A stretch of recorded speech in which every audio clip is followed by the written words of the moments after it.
Jai Hind friends, welcome to V line study platform. കഴിഞ്ഞ ക്ലാസ്സിൽ നമ്മൾ മൗര്യൻ ഏജ് ആയിരുന്നു ഡിസ്കസ് ചെയ്തിരുന്നത്. ഇന്ന് മൗര്യൻ ഏജിൻ്റെ സിഗ്നിഫിക്കൻസും അതിൻ്റെ ഡിക്ലൈനുമാണ് നമ്മൾ ഡിസ്കസ് ചെയ്യാൻ പോകുന്നത്. ഫസ്റ്റ് ഓഫ് ഓൾ നമ്മൾ സ്റ്റേറ്റ് കൺട്രോളാണ് നോക്കുന്നത്. ഇപ്പം ബ്രാഹ്മണിക്കൽ ബുക്സൊക്കെ സ്ട്രെസ് ചെയ്ത് നോക്കുകയാണെങ്കിൽ ഒരു രാജാവിനെ ഗൈഡ് ചെയ്യേണ്ടത് അവിടുത്തെ ആ ഒരു കൺട്രിയിലെ ധർമ്മയും കസ്റ്റംസുമാണെന്നാണ് പറയുന്നത്. ഇപ്പോൾ അർത്ഥശാസ്ത്രം നോക്കുകയാണെങ്കിൽ കൗട്ടില്യ എപ്പോഴും രാജാവിനെ അഡ്വൈസ് ചെയ്തേക്കുന്നത് ധർമ്മ പ്രൊമുൾഗേറ്റ് ചെയ്യാനാണ്. ഇപ്പം നമ്മൾ ആ ഒരു കാലഘട്ടത്തിലെ സോഷ്യൽ ഓർഡറൊക്കെ നോക്കുകയാണെങ്കിൽ മെയിനായിട്ട് വർണ്ണ സിസ്റ്റവും ആശ്രമാസവുമാണ് ഉണ്ടായിരുന്നത്. ഇപ്പോൾ കിങ് അറിയപ്പെട്ടിരുന്നത് ധർമ്മപ്രവർത്തക എന്നാണ് കിങ്ങിനെ നമ്മൾ അന്ന് വിളിച്ചിരുന്നത്. കാരണം എന്താണ്, സോഷ്യൽ ഓർഡർ പ്രൊമുൾഗേറ്റ് ചെയ്യുക എന്നുള്ളതാണ് അദ്ദേഹത്തിൻ്റെ ധർമ്മം. അതുപോലെ തന്നെ കിങ്ങിൻ്റെ റോയൽ ഓർഡർ മറ്റു ഓർഡേഴ്സിനേക്കാളും വളരെ സുപ്പീരിയർ ആയിരുന്നു. ഇതൊക്കെ നമുക്ക് അശോക ഇൻസ്ക്രിപ്ഷൻസിൽ വ്യക്തമായി കൊടുത്തിട്ടുണ്ടായിരുന്നു. ഇപ്പം നമ്മൾ ഈ ഒരു മൗര്യൻ ഏജിന് മുമ്പുള്ള ഒരു ഏജ് നോക്കുകയാണെങ്കിൽ മഗധ നമുക്ക് ഓർമ്മയുണ്ട്. അപ്പം മഗധയുടെ പോളിസി എന്തായിരുന്നു? മെയിനായിട്ട് മിലിറ്ററി കോൺകസ്റ്റിലൂടെ അവരൊരു ഓട്ടോക്രാറ്റായിട്ടായിരുന്നു പ്രവർത്തിച്ചിരുന്നത്. അതുകൊണ്ട് തന്നെ അവർക്ക് ഒരുപാട് റീജിയൻ അനക്സ് ചെയ്യാൻ പറ്റി. അങ്ക ആണെങ്കിൽ, കാശി ആണെങ്കിൽ, കലിംഗ ആണെങ്കിൽ ഈ ഒരു മിലിറ്ററി കോൺകസ്റ്റിലൂടെ ആയിരുന്നു അവർ നേടിയെടുത്തിരുന്നത്. അതുപോലെ തന്നെ ഈ ഒരു മിലിറ്ററി കൺട്രോൾ ഉള്ളത് കൊണ്ട് തന്നെ മഗധയ്ക്ക് സ്ട്രോങ് ആയിട്ടൊരു സെൻട്രലൈസേഷൻ മെയിൻറ്റെയിൻ ചെയ്യാൻ പറ്റി. പക്ഷേ നേരെ തിരിച്ച് നമ്മൾ ഈ മൗര്യൻ ഏജിലേക്കൊക്കെ വരുമ്പോഴേക്കും നമുക്ക് കാണാൻ പറ്റുന്നത് ഈ മിലിറ്ററി കോൺകസ്റ്റിനേക്കാളും കൂടുതൽ അവിടുത്തെ എല്ലാ സ്പിയേഴ്സിനെ ഓർഡർ ചെയ്ത് നിർത്തിയിരുന്നത് ഒരു വാസ്റ്റ് ബ്യൂറോക്രസി ആയിരുന്നു. അതായത് ഒരുപാട് ഓഫീഷ്യൽസിനെ അവർ റിക്രൂട്ട് ചെയ്തിരുന്നു. ഇനി ഏതൊക്കെ ഏജ് എടുത്താലും നമ്മൾ ഇത്രയും നാൾ പഠിച്ചു വന്ന ഏത് സിവിലൈസേഷൻ ആണെങ്കിലും എംപറേഴ്സ് നോക്കുകയാണെങ്കിൽ തന്നെയും ഇത്രയധികം ഓഫീഷ്യൽസിനെ റിക്രൂട്ട് ചെയ്ത ഒരു എംപയർ നമുക്ക് കാണാൻ പറ്റുന്നില്ല. അതുപോലെ തന്നെ ഈ ഒരു അഡ്മിനിസ്ട്രേഷൻ മെക്കാനിസത്തിന് ഷാഡോ ആയിട്ട് ഒരുപാട് സ്പൈസിനെയും അവർ റിക്രൂട്ട് ചെയ്തിരുന്നു. ഈ സ്പൈസിൻ്റെ മെയിൻ ജോലി എന്താണെന്ന് വെച്ച് കഴിഞ്ഞാൽ, ഇപ്പോൾ ഈ ഒഫീഷ്യൽസ് നമുക്കറിയാം ഈ ഒരു സെൻട്രലിലുള്ള അത്രയും സ്ട്രോങ് അഡ്മിനിസ്ട്രേഷൻ ആയിരിക്കില്ല മറ്റ് ഏരിയയിലേക്ക് വരുന്നത്, മറ്റ് പ്രൊവിൻസസിലേക്ക് വരുന്നത്. ആ റീജിയനിലുള്ള ഒഫീഷ്യൽസ് എന്തെങ്കിലും മിസ്റൂൾ ചെയ്യുന്നുണ്ടോ എന്ന് നോക്കാനും അതുപോലെ തന്നെ ഫോറിൻ എനിമീസിനെ ഒക്കെ നോക്കാൻ വേണ്ടിയാണ് ഈ ഒരു സ്പൈസിനെ റിക്രൂട്ട് ചെയ്തിരുന്നത്. ഇനി ഈ അഡ്മിനിസ്ട്രേഷൻ നോക്കുകയാണെങ്കിൽ തന്നെ ഈ ഓരോ ഫങ്ഷണറീസ് ഉണ്ടാവും അല്ലേ. അപ്പോൾ ഈ ഒരു ഫങ്ഷണറീസിലെ ഏറ്റവും ഇമ്പോർട്ടൻ്റ് ആയിട്ടുള്ള ഫങ്ഷണറീസ് എന്ന് പറഞ്ഞാൽ തീർത്ഥാസ്, അതുപോലെ തന്നെ മിനിസ്റ്റേഴ്സിനെ മന്ത്രി എന്നാണ് വിളിച്ചിരുന്നത്. പിന്നെ ഹൈ പ്രീസ്റ്റ് ഉണ്ടായിരുന്നു, പുരോഹിത എന്ന് വിളിക്കും. കമാൻഡർ ഇൻ ചീഫ് അതായത് സേനാപതി, ക്രൗൺ പ്രിൻസ്, യുവരാജ, ഇവരെല്ലാമാണ് ഇമ്പോർട്ടൻറ്റ് ഫങ്ഷണറീസ് എന്ന് പറയുന്നത്. ഇവരുടെ എല്ലാം സാലറി ക്യാഷായിട്ട് തന്നെയായിരുന്നു കൊടുത്തിരുന്നത്. അവരുടെ സാലറി ഏകദേശം ഒരു 48,000 പണാസ് വരും. പണാസ് എന്ന് പറഞ്ഞാൽ സിൽവർ കോയിൻസ് ആണ്. മറ്റ് ലോവർ ഒഫീഷ്യൽസും മറ്റ് അതോറിറ്റീസ് നോക്കുകയാണെങ്കിൽ അവർക്ക് 60 പണാസ് അല്ലെങ്കിൽ 10 or 20 അത്രയും ലോ സാലറി ആയിരുന്നു കൊടുത്തിരുന്നത്. ഈ ഒരു ഗ്യാപ്പ് തന്നെ നമുക്ക് കാണാൻ പറ്റും. ഹയർ ഒഫീഷ്യൽസിന് വലിയ സാലറി തന്നെ ആയിരുന്നു കൊടുത്തിരുന്നത്. ഇനി ഇവിടുത്തെ എക്കണോമി നോക്കുകയാണെങ്കിൽ മെയിനായിട്ട് അർത്ഥശാസ്ത്രയും മെഗാസ്തനീസിൻ്റെ സ്റ്റേറ്റ്മെൻറ്റുമാണ് നമ്മൾ നോക്കുന്നത്. ഇപ്പം അർത്ഥശാസ്ത്രയിൽ 27 സൂപ്രൻസ് ഉണ്ടായിരുന്നു എന്ന് പറയും. ഈ സൂപ്രൻസിനെ അധ്യക്ഷാസ് എന്നാണ് വിളിക്കുന്നത്. ഇവരുടെ മെയിൻ ഡ്യൂട്ടി എന്ന് പറഞ്ഞു കഴിഞ്ഞാൽ അഗ്രികൾച്ചറിനെ റെഗുലേറ്റ് ചെയ്യുക, trade and commerce, weight and measures, mining, ഇതൊക്കെ കൺട്രോൾ ചെയ്യുക. അതായത് ആ ഒരു സ്റ്റേറ്റിൻ്റെ എല്ലാ എക്കണോമിക് ആക്ടിവിറ്റീസും കൺട്രോൾ ചെയ്യുന്നത് ഈ സൂപ്രൻസ് ആയിരുന്നു. അതുപോലെ സ്റ്റേറ്റ് ഇറിഗേഷൻ ഫെസിലിറ്റീസ് പ്രൊവൈഡ് ചെയ്തിരുന്നു. എല്ലാവരിലും വാട്ടർ സപ്ലൈ എത്താൻ വേണ്ടിയുള്ള കാര്യങ്ങൾ സ്റ്റേറ്റ് തന്നെ പ്രൊവൈഡ് ചെയ്യുന്നുണ്ടായിരുന്നു. ഇപ്പം മെഗാസ്തനീസിൻ്റെ സ്റ്റേറ്റ്മെൻറ്റ് നോക്കുവാണെങ്കിൽ ഈജിപ്തിലെ പോലെ തന്നെ ഓഫീസേഴ്സ് എന്ത് ചെയ്യും, ലാൻഡ് മെഷർ ചെയ്തിട്ട് എല്ലാ റീജിയനിലേക്കും സ്മാളർ ചാനൽസ് ക്രിയേറ്റ് ചെയ്തിട്ട് എല്ലാവരിലും എന്ത് ചെയ്തിട്ടുണ്ട്, വാട്ടർ സപ്ലൈ എത്തിക്കാനുള്ളൊരു മെക്കാനിസം ചെയ്തിരുന്നു. ഇനി ഇവിടുത്തെ ഒരു സോഷ്യൽ ഡെവലപ്മെൻറ്റിന് ഏറ്റവും അത്യാവശ്യം എന്ന് പറഞ്ഞാൽ അഗ്രികൾച്ചർ തന്നെയാണ്. ആ ഒരു അഗ്രികൾച്ചറിന് വേണ്ടി ഇവരെന്താ ചെയ്തതെന്ന് വെച്ച് കഴിഞ്ഞാൽ ഈ അഗ്രികൾച്ചർ റീജിയനിലൊക്കെ സ്ലേവ്സിനെ റിക്രൂട്ട് ചെയ്തിരുന്നു.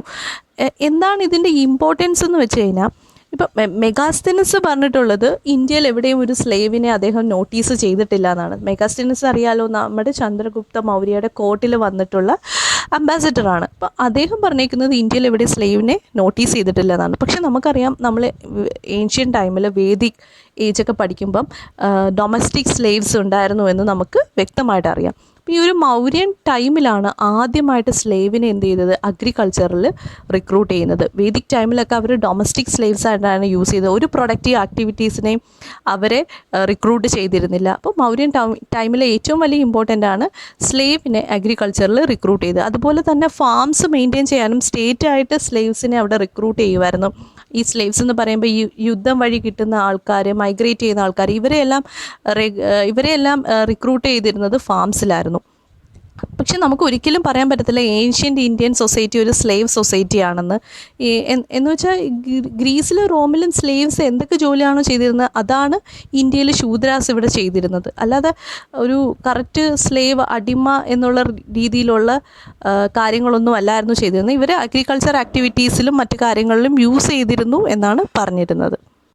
ഇനി നമുക്കിതിൻ്റെ കോർ ഓഫ് എംപയർ നോക്കാം. ഈ ഒരു എംപയറിൻ്റെ സെൻട്രൽ പൊസിഷനിലാണ് പാട്ലിപുത്ര ക്യാപിറ്റൽ വരുന്നത്. അതൊരു സ്ട്രാറ്റജിക് പൊസിഷൻ തന്നെയാണ്. അതുകൊണ്ട് തന്നെ റോയൽ ഏജൻസിന് എല്ലാ ഡയറക്ഷനിലും അവരുടെ ഒരു കണ്ണ് കൊടുക്കാൻ പറ്റുന്നുണ്ടായിരുന്നു.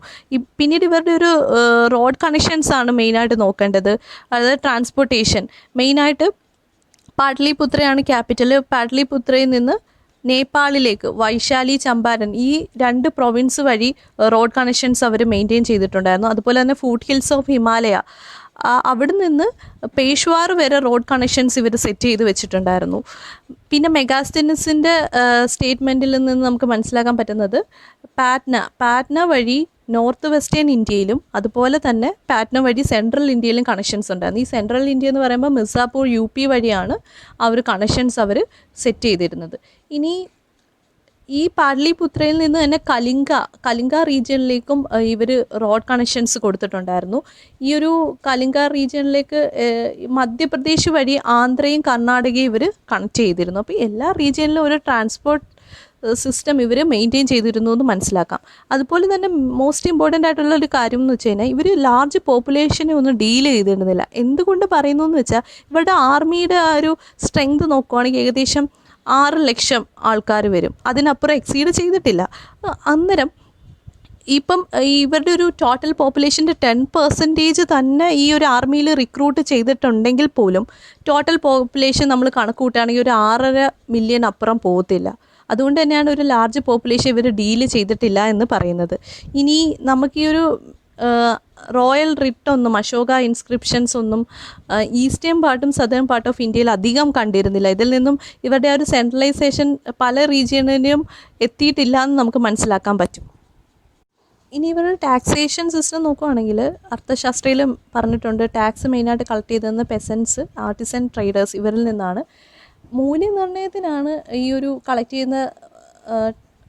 ചെയ്യുന്ന സാധനങ്ങൾ സ്റ്റോറേജും ഡെപ്പോസിറ്റിനേക്കാളും കൂടുതൽ ഇമ്പോർട്ടൻസ് മൂല്യനിർണ്ണയത്തിന് തന്നെയായിരുന്നു കൊടുത്തിരുന്നത്. അപ്പം മൂല്യനിർണ്ണയം അല്ലെങ്കിൽ അസസ്മെൻറ്റിന് വേണ്ടി ഒരു ഓഫീസർ ഉണ്ടായിരുന്നു. അതുപോലെ തന്നെ സ്റ്റോറേജും ഡെപ്പോസിറ്റിനും വേണ്ടി മറ്റൊരു ഓഫീസർ ഉണ്ടായിരുന്നു. അപ്പം അസസ്മെൻറ്റ് ഓഫീസറിനെ നമ്മൾ സാമഹാർത്ത എന്ന് വിളിക്കും. സ്റ്റോറേജ് ഡെപ്പോസിറ്റ്സിന് വേണ്ടിയുള്ള ഓഫീസറിനെ സാമദാത്ത എന്ന് വിളിക്കും.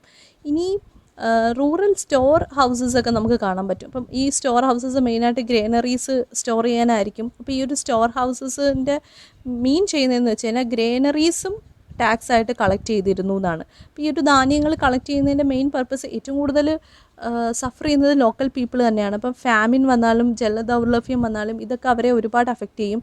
അപ്പോൾ ആ ഒരു ടൈമിൽ ഇവരെ ഹെൽപ്പ് ചെയ്യാൻ വേണ്ടിയാണ് ഇത്തരം സ്റ്റോർ ഹൗസസ് സ്റ്റേറ്റ് പ്രൊവൈഡ് ചെയ്തിരുന്നത്. ഇനി ഇവിടുത്തെ കോയിൻസിനെ പറ്റി പറയുകയാണെങ്കിൽ പഞ്ച് മാർക്ക്ഡ് സിൽവർ കോയിൻസാണ് യൂസ് ചെയ്തിരുന്നത്. നമുക്ക് ഈ കോയിൻസ് ലാർജ് നമ്പറിൽ ഡിസ്കവർ ചെയ്തെടുക്കാൻ പറ്റിയിട്ടുണ്ടായിരുന്നു. ഈ ഡിസ്കവറീസിൽ അതിൻ്റെ സിമ്പിൾസ് നോക്കുകയാണെങ്കിൽ കോയിൻസിനുള്ളിൽ ഒരു പീക്കോക്ക് ഉണ്ട്, അതുപോലെ ഹില്ലും ക്രസൻറ്റും കാണാൻ പറ്റും. അപ്പം മൗര്യൻസിൻ്റെ കോയിൻസിൻ്റെ ഒരു എന്താണ് ഇമ്പോർട്ടൻ്റ് ആയിട്ടുള്ളൊരു ഫീച്ചറാണ് ഈ ഒരു സിമ്പിൾസ് റെപ്രസെൻ്റ് ചെയ്യുന്നത്. ഇവരുടെ ഒരു ആർട്ട് ആൻഡ് കൾച്ചർ നോക്കുകയാണെങ്കിൽ സ്റ്റോൺ മെസൻട്രി ഇൻട്രൊഡ്യൂസ് ചെയ്തത് ഈ ഒരു പീരീഡിലായിരുന്നു. ഇപ്പം മെഗാസ്തനീസ് തന്നെ പറഞ്ഞിട്ടുണ്ടായിരുന്നു, ഇപ്പം ഇറാൻ്റെ ക്യാപിറ്റൽ പാട്ലിപുത്രയുടെ പാലസുമായിട്ട് വളരെയധികം കമ്പയർ ചെയ്യാൻ പറ്റും. അത്ര ഗംഭീരമായിട്ടാണ് ആ പാലസ് അവർ നിർമ്മിച്ചിരുന്നത്. സ്റ്റോൺ പില്ലേഴ്സ് ആണെങ്കിലും സ്റ്റംസ് ആണെങ്കിലും ഇപ്പം ഹാളിൽ തന്നെ 8 പില്ലേർഡ് ആയിട്ടുള്ള ഹാളാണ് അവരുടെ പാലസ് എന്ന് പറയുന്നത്. ഇപ്പോൾ സ്റ്റോൺ പില്ലേഴ്സ് നോക്കുകയാണെങ്കിൽ നോർത്ത് ബ്ലാക്ക് പോളിഷ്ഡ് വെയേഴ്സ് കാണാം. ഒരു സിംഗിൾ സാൻഡ് സ്റ്റോണിലാണ് ഈ ഒരു പില്ലേഴ്സ് അവർ നിർത്തിയേക്കുന്നത്. ഇതിൽ നിന്ന് ഇത്രയും മെറ്റീരിയൽ ഇവിടെ എത്തിക്കണമെങ്കിൽ നല്ലൊരു ട്രാൻസ്പോർട്ടേഷൻ സിസ്റ്റം ഉണ്ടായിരിക്കണം. അതുപോലെ ഇത്രയും പോളിഷ്ഡ് ആയിട്ടും ഇറക്റ്റായിട്ടും ഈ പില്ലേഴ്സ് അവിടെ വെക്കണമെങ്കിൽ നല്ല എൻജിനീയറിംഗ് സ്കിൽസുള്ള ആളുകൾ അവിടെ ഉണ്ടായിരിക്കണം. ഇപ്പം നമ്മൾ ക്യാപിറ്റലിൽ മാത്രം നോക്കുകയാണെങ്കിൽ ക്യാപിറ്റൽ മറ്റ് റീജിയനിൽ നിന്ന് വ്യത്യസ്തമാക്കുന്നതെന്ന് പറഞ്ഞാൽ ഈ പില്ലേഴ്സിൻ്റെ ടോപ്പിൽ ലയൻ്റെയും ബുൾസിൻ്റെയും ബ്യൂട്ടിഫുൾ സ്കൾപ്ചേഴ്സ് നമുക്ക് കാണാൻ പറ്റും. ഇതിൽ നിന്നൊക്കെ ഇൻഡിക്കേറ്റ് ചെയ്യുന്നത് എന്താണെന്ന് വെച്ച് കഴിഞ്ഞാൽ ഇവരുടെ ഒരു ടെക്നിക്കൽ നോളജും ട്രാൻസ്പോർട്ടേഷൻ സിസ്റ്റം അത്ര കിടിലനായിട്ടാണ് ഇവർ ചെയ്തതെന്ന് നമുക്ക് മനസ്സിലാക്കാൻ പറ്റും. ഇനി ബുദ്ധിസ്റ്റ് മങ്സ് നോക്കുകയാണെങ്കിൽ അവർക്ക് വേണ്ടി ആർട്ടിസൻസ് എന്താ ചെയ്തതെന്ന് വെച്ചാൽ റോക്സിൽ കൽപ്പണിയെല്ലാം നടത്തിയിട്ട് അവർക്ക് വേണ്ടി കേവ്സ് നിർമ്മിച്ചിട്ടുണ്ട്. എക്സാമ്പിൾ പറഞ്ഞു കഴിഞ്ഞാൽ ബരാബർ കേവ്സ് ഈ ഒരു കാലഘട്ടത്തിൽ നിർമ്മിച്ചതാണ്. അതുകൊണ്ട് തന്നെയാണ് ഞാൻ പറഞ്ഞത് സ്റ്റോൺ മെസൻട്രി അല്ലെങ്കിൽ കൽപ്പണി ഇൻട്രൊഡ്യൂസ് ചെയ്തത് ഈ ഒരു ടൈമിലാണെന്ന്. ഇവിടെ ഒരു മെറ്റീരിയൽ കൾച്ചർ നോക്കുവാണെങ്കിൽ ഒരുപാട് മിഷണറി ആക്ടിവിറ്റീസും ട്രേഡിങ്ങും ഒക്കെ പ്രൊമോട്ട് ചെയ്തിരുന്നു. വെൽ ഓർഗനൈസ്ഡ് ആയിട്ടുള്ളൊരു സ്റ്റേറ്റ് ആയിരുന്നു അവിടെ നമുക്ക് ക്യാപിറ്റലിലൊക്കെ കാണാൻ പറ്റുന്നത്. അതുകൊണ്ട് തന്നെ ട്രേഡേഴ്സ്, അഡ്മിനിസ്ട്രേറ്റേഴ്സ്, ജൈന ബുദ്ധിസ്റ്റ് മങ്സ് ഇവരെല്ലാം ഈ മെറ്റീരിയൽ കൾച്ചറിൽ ഒരുപാട് കോൺട്രിബ്യൂഷൻസ് ചെയ്തിട്ടുണ്ടായിരുന്നു. മെറ്റീരിയൽസ് എന്ന് പറയുമ്പം എടുത്ത് പറയേണ്ടത് അയൺ തന്നെയാണ്. അയൺ അതുപോലെ തന്നെ ബ്യൂട്ടിഫുൾ പോട്രീസ് നമ്മൾ കണ്ടെത്തിയിട്ടുണ്ടായിരുന്നു. നോർത്ത് ബ്ലാക്ക് പോളിഷ്ഡ് വെയർ ആണ് അവർ യൂസ് ചെയ്തിരുന്നത്. ബേൺഡ് ബ്രിക്സ്, റിംഗ് വെൽസ് ഇത് നമുക്ക് നോർത്ത് ഈസ്റ്റ് ഇന്ത്യയിൽ കൂടുതലായിട്ട് കാണപ്പെടുന്നുണ്ടായിരുന്നു. അപ്പോൾ ഈ ഒരു ബേൺഡ് ബ്രിക്സും റിംഗ് വെൽസും ഒക്കെ ഒരു ടൗണിൻ്റെ ഡെവലപ്മെൻ്റ് ആണ് ഇൻഡിക്കേറ്റ് ചെയ്യുന്നത്. അയണിൻ്റെ യൂസേജ് വളരെ കൂടുതലായിരുന്നു. ഇതിന് ഹെൽപ്പ് ചെയ്തിരുന്നത് സൗത്ത് ബീഹാറിലൊക്കെ ഈസി ആയിട്ട് ഇത് അവൈലബിൾ ആയിരുന്നു എന്നുള്ളത് കൊണ്ടാണ്. അതുകൊണ്ട് തന്നെ ഒരുപാട് അയൺ ടൂൾസ് ഈ ഒരു കാലഘട്ടത്തിലുണ്ടായിരുന്നു. സോക്കറ്റ് ആക്സ്, സിക്കിൾസ്, പ്ലൗഷെയർസ് ഒക്കെ ഇവർ യൂസ് ചെയ്തിരുന്നു. അതുപോലെ തന്നെ പഞ്ച് മാർക്ക്ഡ് കോയിൻസും ഇവരുടെ ഒരു മെറ്റീരിയൽ കൾച്ചറിനെ ഇൻഡിക്കേറ്റ് ചെയ്യുന്നത് തന്നെയാണ്. അങ്ങനെ ഈ ഒരു മെറ്റീരിയൽ കൾച്ചർ നമുക്ക് കാണുന്നത് ഒരു ടൗണിൻ്റെ ഡെവലപ്മെൻറ്റ് തന്നെയാണ്. നെക്സ്റ്റ് എന്ന് പറഞ്ഞാൽ ആർംസ് ആൻഡ് വെപ്പൺസ് ആണ്. അത് ആ ഒരു റോയൽസിൻ്റെ തന്നെ മോണോപോളി ആയിരുന്നു. അപ്പോൾ ഈ ഒരു മോസ്റ്റ് ഇമ്പോർട്ടൻ്റ് ആയിട്ടുള്ളൊരു ഫീച്ചറാണ് ബേൺഡ് ബ്രിക്സ് എന്ന് പറയുന്നത്. ഇപ്പം നോർത്ത് ഈസ്റ്റ് ഇന്ത്യയിൽ burned bricks first time use ചെയ്യുന്നത് മൗര്യൻ ടൈമിലാണെന്ന് തന്നെ പറയാം. ആ ഒരു കാലഘട്ടത്തിൽ ഏറ്റവും ഇമ്പോർട്ടൻ്റ് ആയിട്ടുള്ള 2 ഫീച്ചേഴ്സാണ് ബ്രിക്സ് ആൻഡ് ടിമ്പർ. ഇപ്പം അവിടുത്തെ മിക്ക ഹൗസസും കൺസ്ട്രക്റ്റ് ചെയ്തിരുന്നത് ബ്രിക്സും ടിമ്പറും യൂസ് ചെയ്തിട്ടാണ്. അപ്പം ഈ ഒരു അവിടുത്തെ ഒരു ജോഗ്രഫി നോക്കുകയാണെങ്കിൽ നമുക്കറിയാം ഗാൻജറ്റിക് പ്ലെയിനൊക്കെ എന്ന് പറഞ്ഞാൽ തിക്ക് വെജിറ്റേഷനാണ്, ഹെവി റെയിൻഫാളാണ്, മോയിസ്റ്റ് ക്ലൈമറ്റാണ്. അതുകൊണ്ട് തന്നെ ആ ഒരു റീജിയന് മഡ് സ്ട്രക്ചേഴ്സിന് വലിയ പ്രാധാന്യമൊന്നുമില്ല. അതുകൊണ്ട് തന്നെ കൂടുതൽ വീടുകൾ നിർമ്മിച്ചിരുന്നത് ബ്രിക്സ് യൂസ് ചെയ്തിട്ട് തന്നെയാണ്. ഇത് ഇൻഡിക്കേറ്റ് ചെയ്യുന്നത് ഒരു ടൗൺ ഡെവലപ്മെൻറ്റ് തന്നെയാണ്. മെജോറിറ്റിയും ബ്രിക്സ് വെച്ചിട്ടുള്ള ഹൗസസ് ആണെങ്കിൽ ആ ഒരു റീജിയനിൽ നമുക്ക് ടൗൺ പോലെ അർബനൈസ്ഡ് ആയിട്ടുള്ളൊരു സെറ്റിൽമെൻറ്റാണ് നമുക്ക് കാണാൻ പറ്റുന്നത്. അതുപോലെ തന്നെ ടിമ്പർ, ഈ ഒരു തിക്ക് വെജിറ്റേഷനിലൂടെ അവർക്ക് ഒരുപാട് ടിമ്പർ ലഭിക്കുന്നുണ്ടായിരുന്നു. അതുകൊണ്ട് തന്നെ ഈ ഫോറിൻ ഇൻവേഷൻ ആണെങ്കിൽ ഫ്ലഡ് വരുമ്പോഴും ഡിഫെൻസിന് വേണ്ടി ഈ വുഡ്സൊക്കെ അവർ യൂസ് ചെയ്തിരുന്നു. പിന്നീട് മോസ്റ്റ് ഇമ്പോർട്ടൻ്റ് ആയിട്ടുള്ള മറ്റൊരു ഫീച്ചറാണ് art of steel making. 200 BC ഒക്കെ ആയപ്പോൾ സ്റ്റീൽ മേക്കിംഗ് ഒക്കെ വന്നു.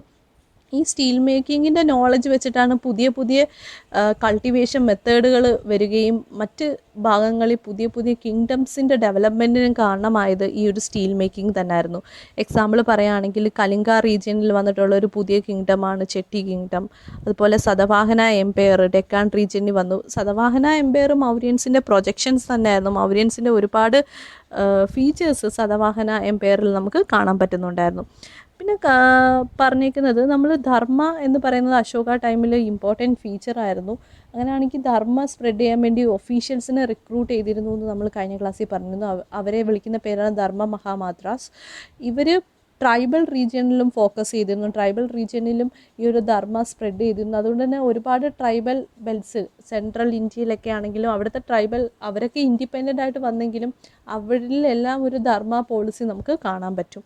പിന്നെ കൗട്ടില്യയുടെ വേറൊരു ഐഡിയ ആയിരുന്നു ഈ ന്യൂ സെറ്റിൽമെൻറ്റ്സ് വരുമ്പം അവരെന്ത് ചെയ്യുക, മെയിനായിട്ട് വൈശ്യാസാണ്.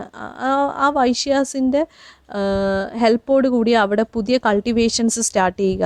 അപ്പോൾ ഈ ഓവർ പോപ്പുലേറ്റഡ് ആയിട്ടുള്ള റീജിയനിലുള്ള ശൂദ്രാസിനെ ഈ ഒരു കൾട്ടിവേറ്റഡ് റീജിയനിലേക്ക് കൊണ്ടുവരാൻ പറ്റും. അതായത് ഇപ്പോൾ ഒരു വിർജിൻ ലാൻഡ് ഉണ്ടെന്ന് വെക്കുക, അവിടെ ആ ഒരു ലാൻഡിനെ എങ്ങനെയെങ്കിലും കൾട്ടിവേറ്റഡ് ആയിട്ടുള്ളൊരു ലാൻഡാക്കി മാറ്റണം.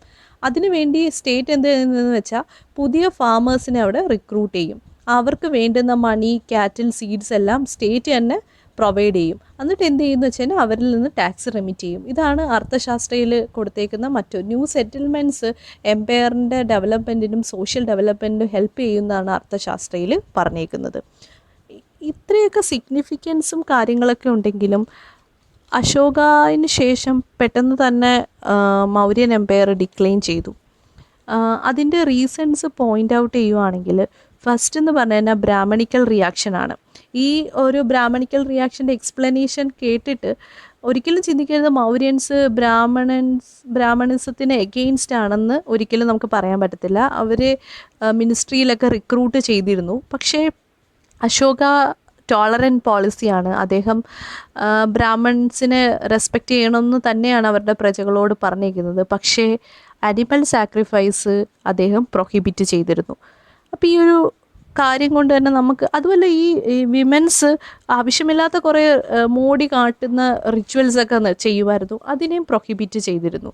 അപ്പം ഇത് മെയിനായിട്ട് ഈ ഒരു അനിമൽ സാക്രിഫൈസ് എന്നൊക്കെ പറയുന്നത് ബ്രാഹ്മിൻസിൻ്റെ ഇമ്പോർട്ടൻ്റ് ആയിട്ടുള്ളൊരു കാര്യമാണ്. അവർക്ക് ഒരുപാട് ഇൻകം കിട്ടുന്ന കാര്യമാണ്. അപ്പോൾ ഈ ഒരു അനിമൽ സാക്രിഫൈസ് ആ ഒരു റീജിയനിൽ പ്രൊഹിബിറ്റ് ചെയ്യുമ്പം ഇവരുടെ ഇൻകത്തിന് അഫക്റ്റ് ചെയ്യും. അതുകൊണ്ട് തന്നെ അദ്ദേഹത്തിൻ്റെ ഒരു ആൻറ്റി സാക്രിഫൈസ് ആറ്റിറ്റ്യൂഡാണ് ബ്രാഹ്മിൻസിനെ അദ്ദേഹത്തിന് എഗെയിൻസ്റ്റ് ആവാൻ പ്രേരിപ്പിച്ചത്. അതുകൊണ്ട് തന്നെ കുറേ ബ്രാഹ്മിൻസിൻ്റെ ആവശ്യങ്ങൾക്കുള്ള രീതിയിൽ അവർക്ക് അവരുടെ ഫീച്ചേഴ്സ് എല്ലാം അംഗീകരിക്കുന്ന പുതിയ പുതിയ കിങ്ഡംസ് ഡെവലപ്പ് ചെയ്യാൻ തുടങ്ങി. ആ കിങ്ഡംസ് എല്ലാം മെയിനായിട്ട് റൂൾ ചെയ്യുന്നതും ബ്രാഹ്മിൻസ് തന്നെയായിരുന്നു. എക്സാമ്പിൾ പറയുകയാണെങ്കിൽ ശുംഗ ഡൈനാസ്റ്റി, കാൻവ ഡൈനാസ്റ്റി, ഇതൊക്കെ മധ്യപ്രദേശിലുള്ള ഡൈനാസ്റ്റികളാണ്. അതുപോലെ തന്നെ സതവാഹനാസ്, ആ ഒരു വെസ്റ്റേൺ ഡെക്കാൻ ആന്ധ്ര റീജിയനിലൊക്കെ വന്ന പുതിയ കിങ്ഡംസാണ് സതവാഹനാസ്.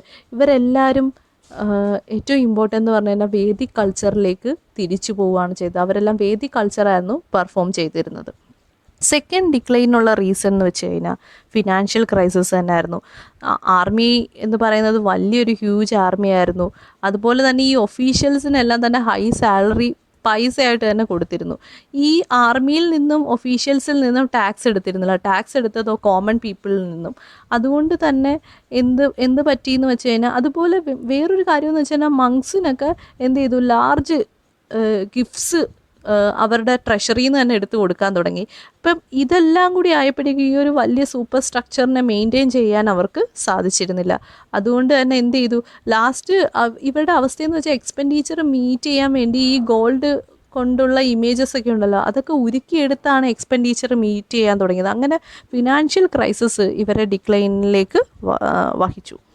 അടുത്തതെന്ന് പറഞ്ഞു കഴിഞ്ഞാൽ ഒപ്രഷൻ റൂളാണ്.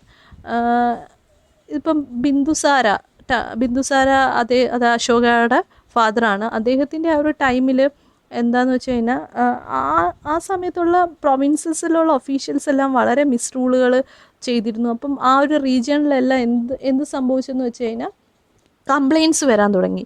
ഇതെല്ലാം ഒന്ന് പരിഹരിച്ചത് അശോകയായിരുന്നു. അദ്ദേഹം എന്ത് ചെയ്തെന്ന് വെച്ചാൽ ഓരോ റീജിയനിലുള്ള ഓഫീസേഴ്സിനെ ഓരോ ടൈം കഴിയുമ്പോൾ റൊട്ടേറ്റ് ചെയ്യാൻ തുടങ്ങി. പക്ഷേ ആഫ്റ്റർ അശോക വീണ്ടും ഇതുപോലെ കംപ്ലയിൻറ്റ്സ് വരികയും അവർ ഇൻഡിപെൻഡൻ്റ് ആവാൻ തുടങ്ങുകയും ചെയ്തു. പിന്നെ ഈ ഒരു ന്യൂ മെറ്റീരിയൽ നോളജ്, നേരത്തെ ഞാൻ സ്റ്റീൽ മേക്കിങ്ങിൻ്റെ കാര്യം പറഞ്ഞായിരുന്നു. അത് കണക്ക് മറ്റ് ഈ പ്രൊവിൻസസുകൾ, ഇൻഡിപെൻഡൻ്റ് ആയിട്ടുള്ള പ്രൊവിൻസസിലും ഒക്കെ അയൺ ടൂൾസ് റെഗുലറായിട്ട് യൂസ് ചെയ്യാൻ തുടങ്ങി, വെപ്പൺസ് യൂസ് ചെയ്യാൻ തുടങ്ങിയതോടുകൂടി അതും ഒരു ഇതിൻ്റെ ഒരു ഡിക്ലൈൻ്റെ കാരണമായി മാറി.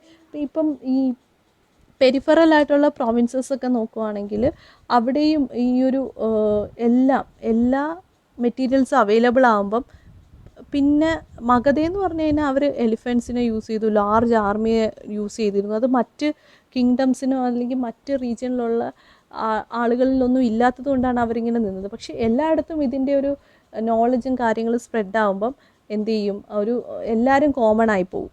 അത് ഇതിൻ്റെ ഒരു ഡിക്ലൈനിന് റീസണായി. അതുപോലെ തന്നെ ഒരു നോർത്ത് ഇന്ത്യൻ റൂളറാണെങ്കിലും ഒരു സൗത്ത് ഇന്ത്യൻ റൂളറും അവരുടെ ബൗണ്ടറി ഫർദറായിട്ട് എക്സ്റ്റെൻഡ് ചെയ്യാൻ ശ്രമിച്ചിരുന്നില്ല ആ കാലഘട്ടത്തിൽ. കാരണം എല്ലാം അവരുടെ വിത്തിൻ ദ ടെറിട്ടറി അവർക്ക് അവൈലബിൾ ആയിരുന്നു. ഇനി നോർത്ത് വെസ്റ്റേൺ പാർട്ടിൻ്റെ നെഗ്ലക്ഷൻ, ഇതെന്ന് പറഞ്ഞു കഴിഞ്ഞാൽ ഏകദേശം ഇപ്പോൾ നോർത്ത് വെസ്റ്റ് ഫ്രോണ്ടിയർ റീജിയൻ, ഈ ഒരു റീജിയൻ ആണെങ്കിലും ഗ്രേറ്റ് വാൾ ഓഫ് ചൈന, ആ റീജിയനിലൊന്നും അശോക വേണ്ട വിധത്തിൽ അറ്റൻഷൻ കൊടുത്തിരുന്നില്ല. അതുകൊണ്ട് തന്നെ അദ്ദേഹം കൂടുതലായിട്ട് എന്താണ് മിഷണറി ആക്ടിവിറ്റീസിൽ ഹോമിലാണെങ്കിലും ഫോറിലാണെങ്കിലും ആ ഒരു ആക്ടിവിറ്റീസിന് വേണ്ടിയാണ് കൂടുതൽ ടൈം സ്പെൻഡ് ചെയ്തത്. അതുകൊണ്ട് തന്നെ എന്ത് ചെയ്തു, ഈ ഒരു റീജിയനിലുള്ള അറ്റൻഷൻ കുറഞ്ഞു. ഒരു ഓവർ സെൻട്രലൈസേഷൻ ഇല്ലാതെ ഒരിക്കലും ഒരു എംപയർ മെയിൻറ്റെയിൻ ചെയ്യാൻ പറ്റില്ല. ഇനി നെക്സ്റ്റ് എന്ന് പറഞ്ഞു കഴിഞ്ഞാൽ ഈ സെൻട്രൽ ഏഷ്യയിൽ നിന്ന് ഒരുപാട് ട്രൈബ്സ് മൂവ് ചെയ്യാൻ തുടങ്ങി ഈ ഒരു കാലഘട്ടത്തിൽ.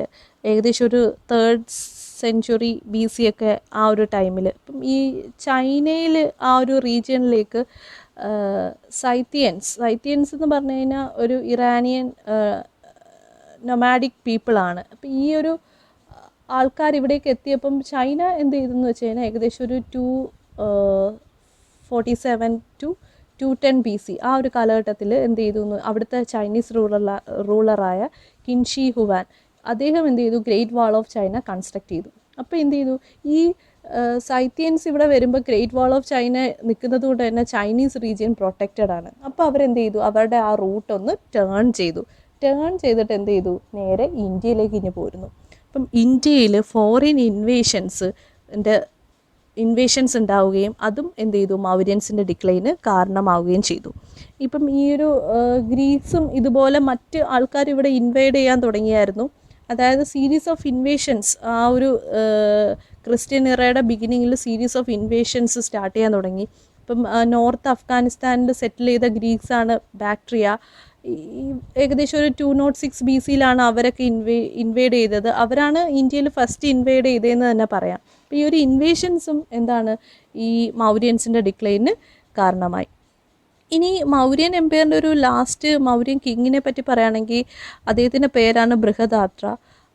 അദ്ദേഹവും പുഷ്യമിത്ര ശുംഗ എന്ന് പറഞ്ഞു കഴിഞ്ഞാൽ നേരത്തെ ഞാൻ ശുംഗ ഡൈനാസ്റ്റിയെ പറ്റി പറഞ്ഞിട്ടുണ്ട്. മധ്യപ്രദേശ് റീജിയനിൽ വന്നിട്ടുള്ളൊരു ഡൈനാസ്റ്റിയാണ്. ആ ഒരു കിങ്ഡത്തിലെ ശുംഗ ഡൈനാസ്റ്റിയിലെ കിങ്ങാണ് പുഷ്യമിത്ര ശുംഗ. ഏകദേശം ഒരു 185 BC ആ കാലഘട്ടത്തിൽ ഇവർ തമ്മിൽ യുദ്ധം ഉണ്ടാവുകയും ശുംഗ ഡൈനാസ്റ്റി മൗര്യൻ എംപയറിനെ തകർക്കുകയും ചെയ്തിരുന്നു. ഇപ്പം മെയിനായിട്ട് ഇപ്പം നമ്മൾ മനസ്സിലാക്കേണ്ട കാര്യം എന്ന് വെച്ച് കഴിഞ്ഞാൽ മൗര്യൻസിൻ്റെ ഡിക്ലൈനിലൂടെ പുതിയ കിങ്ഡംസ് ഡെവലപ്പ് ചെയ്തു. അതുപോലെ തന്നെ ഫോറിൻ ഇൻവേഷൻസും നടക്കുന്ന ഒരു കാലഘട്ടത്തിലേക്കാണ് നമ്മളിപ്പോൾ വന്ന് നിൽക്കുന്നത്.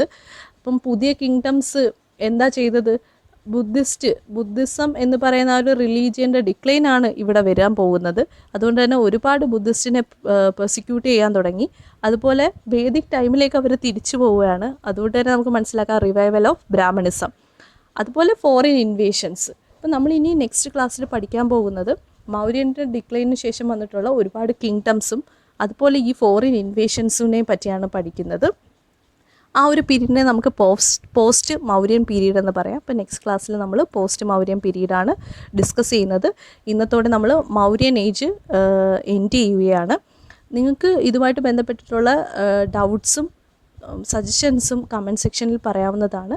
ക്ലാസ്സുകൾ ഇഷ്ടമായെങ്കിൽ ലൈക്ക് ചെയ്യുക, സബ്സ്ക്രൈബ് ചെയ്യുക, മാക്സിമം ഷെയർ ചെയ്യുക. Thank you for watching.